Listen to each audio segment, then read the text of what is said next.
Okay, so recent video where I was talking about the little booklets, what I got from the Snackverse crates.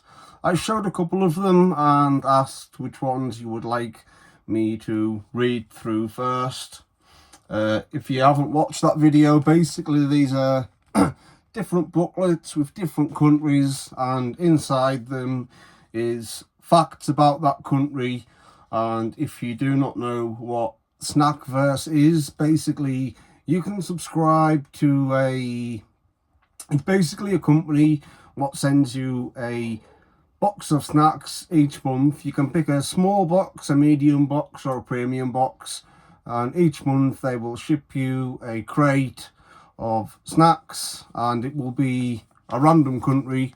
You know, I have got Sweden, and there is a lot more, you know. So inside there is facts, and also the snacks that comes in the box, it describes those as well. So if you want to go and check out the Snackverse videos where we're tasting the snacks, they are also on the channel. But one of my subscribers commented to read facts about Sweden. Now, there is facts. That must be the 5th time I've said that. And also in the back, there is I didn't know this. There is recipes on how to cook some Sweden food. We're going to have to try that. What's that? That's Swedish meatballs. We're going to have to do that. We're going to have to do Swedish meatballs. And also there is there's another recipe, Swedish semlor lent buns. That kind of looks like a cream cake. Well, that tells you how to make that. Okay, traveling Sweden, tips and recommendations. And then in the back, there is a quiz, which I am, I don't know much about Sweden. There's also a word search and escape the maze thing. So we will read out some facts. Okay. Land of 1,000 lakes. Sweden boasts over 100,000 lakes, making it one of the most water-rich countries in the world. The largest lake, Vänern, is so vast it could fit the entire country of Luxembourg. I don't know how big Luxembourg is, but it must be pretty big. The Northern Lights. During winter, northern Sweden transforms into a celestial stage for the aurora borealis. I don't know that word. Borealis, borealis abisco. Borealis abisco National Park is one of the best places on earth to witness this magical phenomenon. Birthplace of IKEA. The iconic flat-pack furniture giant IKEA was founded in Sweden in 1943 by Ingvar Kamprad.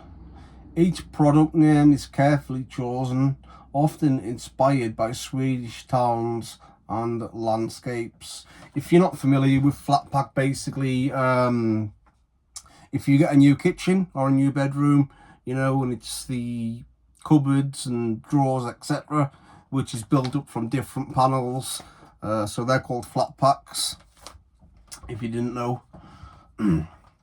The land of the midnight sun. In parts of northern Sweden, the sun doesn't set for weeks during summer. Kiruna, a northern city, experiences 24-hour daylight from late May to mid-July. That would be...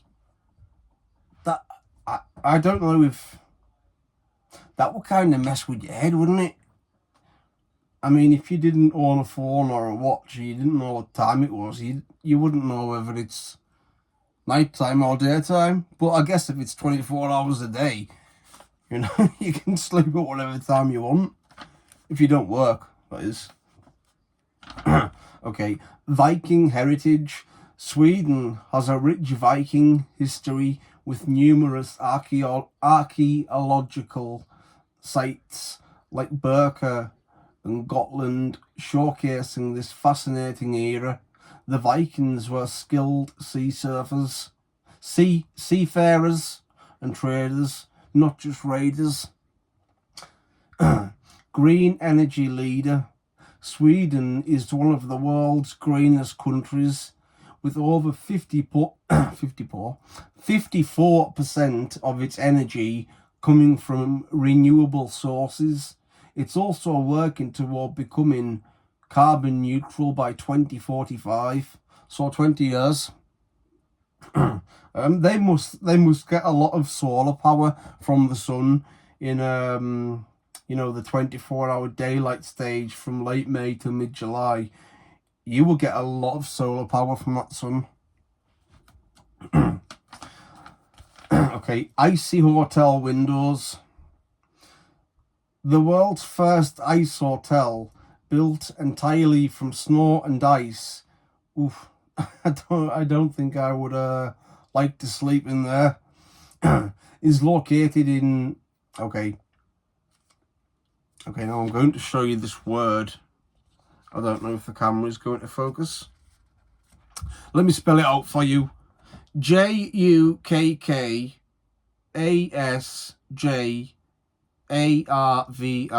Let me try to pronounce it.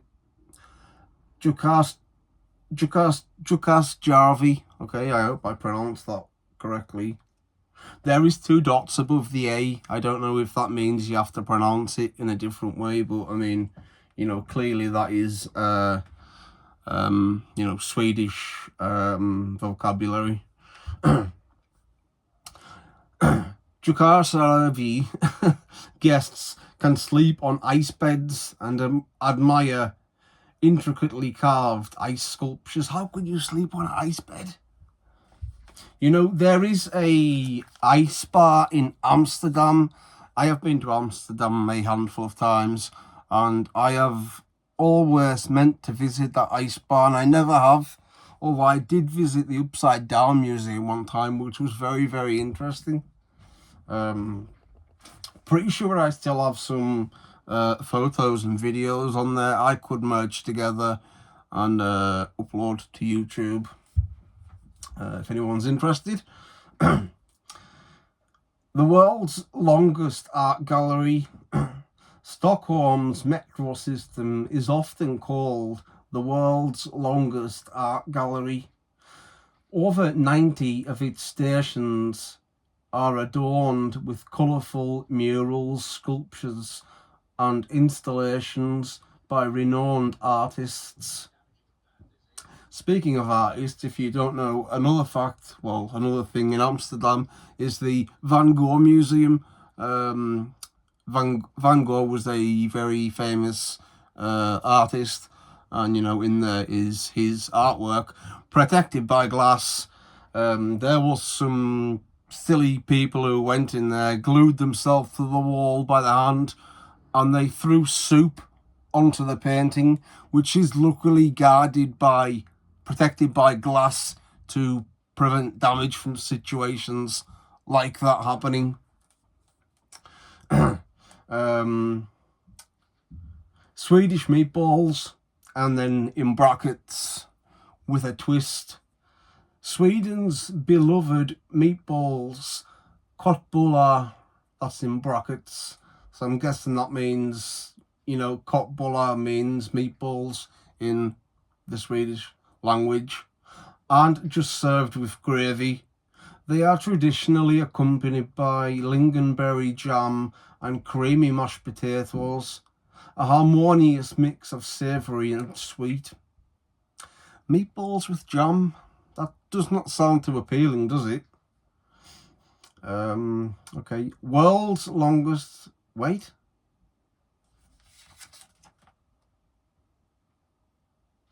What?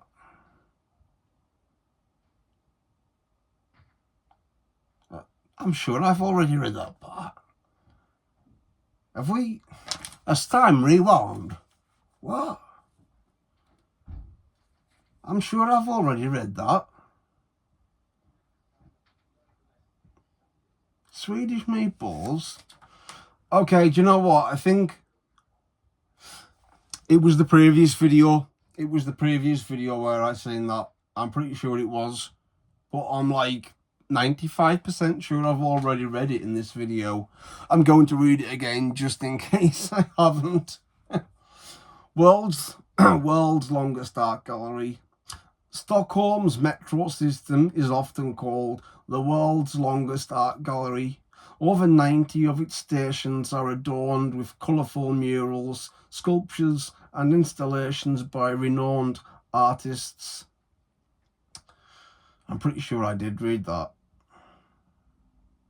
I don't know. I don't know what I've done there. Okay. The next fact is inventors of the 3-point seatbelt. Sweden revolutionized road safety in 1959. Volvo engineer Nils Bohlin invented the 3-point seatbelt, which has since saved millions of lives worldwide. The 3-point seatbelt, that sounds pretty interesting. I'm guessing is it like, you know, you've got your one that comes up here and then click, so that'd be 1, 2, 3, rather than just the standard one clip, you know what I mean? Maybe someone can tell me in the comments. Home of the Nobel Prize. The prestigious Nobel Prizes, awarded annually for achievements in fields like science, literature and peace, were established by Swedish inventor Alfred Nobel. That has got to be the easiest name to pronounce so far out of these facts.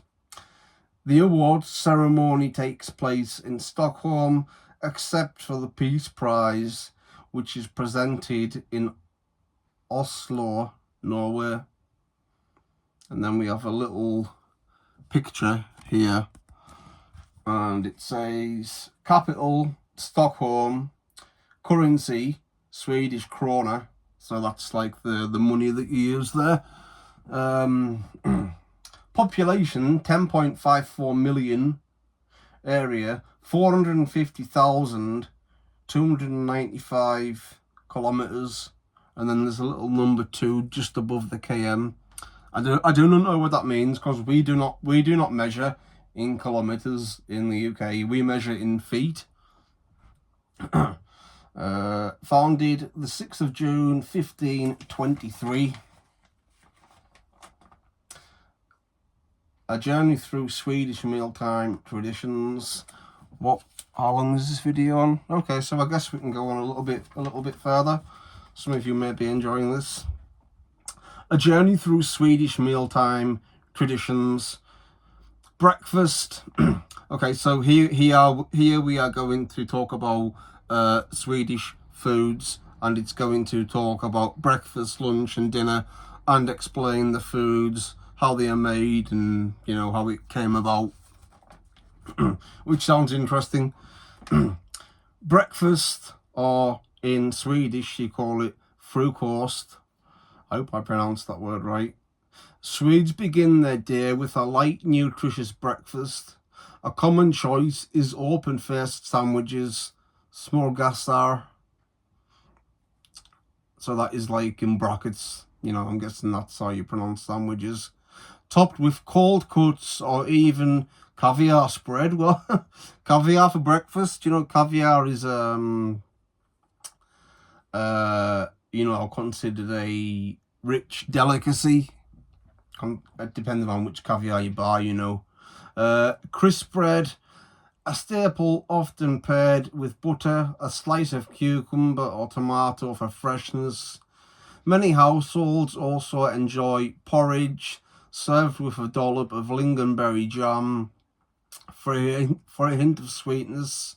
All this is washed down with a strong cup of black coffee or tea, and must have for starting the day in Sweden's often chilly climate. I used to drink black coffee, but now I like coffee with just a little bit of milk, 2 sugars, strong coffee. Black coffee tends to give me a dry mouth. I don't know if that's just me or anyone else. But yeah, I don't need milk in my coffee now. Or creamer. Creamer's very nice in coffee. Okay, we are now onto lunch. Lunch in Sweden is typically a warm meal, often enjoyed in a communal setting. A popular dish is pyttipanna, a hearty hash of diced potatoes, onions and meat, topped with a fried egg and served with pickled beetroot. Another beloved dish is, excuse me if I don't pronounce this correctly, raksmorgas, a luxurious open-faced shrimp sandwich topped with boiled egg and mayonnaise. Swedish lunch culture often emphasises simplicity and efficiency, but no meal is complete without crisp bread and butter on the side. Their food sounds very interesting. I'm glad they included some recipes, which we will have to try. Dinner or middag. Dinner is the main meal of the day and a time for families to gather. Traditional dishes might include Swedish meatballs or graved lax-cured salmon served with mustard dill sauce. A typical Swedish dinner also incorporates vegetables such as steamed carrots or pickled cucumbers to balance the richness of the main course. That main course sounds really good. Okay, bonus tradition, fika or fika. Beyond the standard 3 meals, Swedes cherish fika, a mid-morning or afternoon break for coffee and pastries. Cinnamon buns, ooh, absolutely delicious.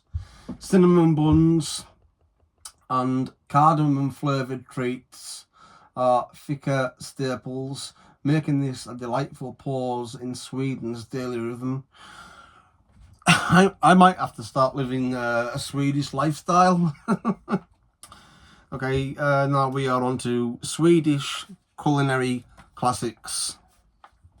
What time are we on? 17 minutes. Okay, I don't want to keep this video over 25 minutes, so we may do part 2.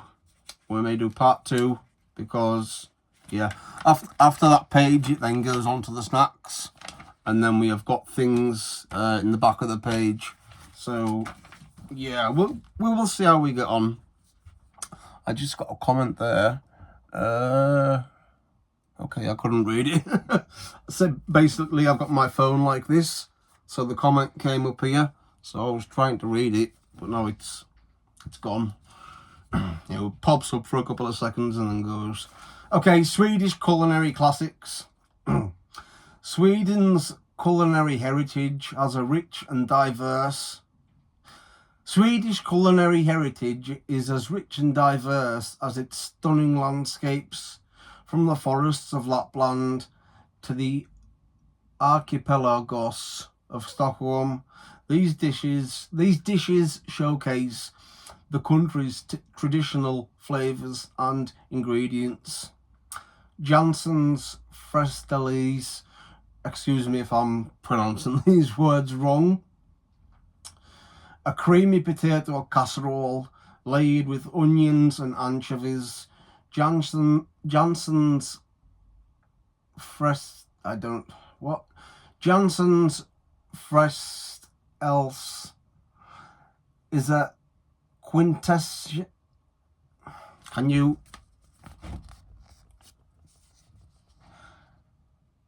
Okay, hopefully. I mean, I think that's going to be back to front for you, but if you can screenshot and then flip it, Okay, where we are. Quintessential Swedish comfort dish, baked to golden perfection. It's a staple at festive gatherings. Crayfish, ooh, delicious. I love crustaceans. Every August, Swedes include in a crayfish feast, known as Kraftskiva. These bright red crustaceans are boiled with dill and enjoyed cold, often accompanied by crisp bread, cheese and snaps, a Swedish spirit. That sounds absolutely delicious. I think I have to go to Sweden. Okay, potato dumplings. Hailing from southern Sweden, kroppapakko are hearty potato dumplings stuffed with pork or bacon and seasoned with allspice, served with melted butter and lingonberry jam. They seem to like lingonberry jam a lot. They embody Sweden's love for sweet and savoury combinations. Surströmming. Pretty sure 95% of you know what surströmming is, and I am considering trying it. Every time I go on eBay, there is a picture of some a surströmming tin with a discounted price. Now, a lot of people try it, but they just try it right out of the tin.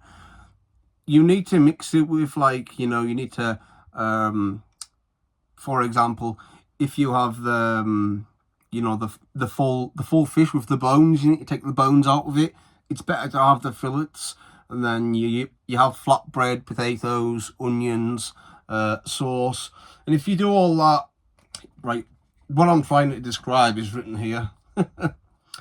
The fermented Baltic herring, known for its strong aroma, is traditionally eaten outdoors with flatbread, potatoes and sour cream. It's an acquired taste, but a true Swedish, pardon me, classic. I really do want to try that, Swedish cheesecake. Unlike its creamy American counterpart, Swedish cheesecake is more textured and subtly sweet, made with curdled milk, almonds and eggs. Ooh, remove the almonds. It's often served with warm jam and whipped cream. Okay, sandwich cake. Blurring the line between art and cuisine, the smorgasatara is a savoury layered cake made with bread and fillings like smoked salmon, prawns and egg salad. Beautifully decorated. It's a favourite for celebrations and special events. Swedish potato pancakes. Crispy on the outside and soft inside. Raggmunkar are potato pancakes, often served with fried pork and a side of lingonberry jam. This dish is especially popular during colder months. Okay, I hope you enjoyed that, even though I struggled to pronounce some words. And we will continue the back of this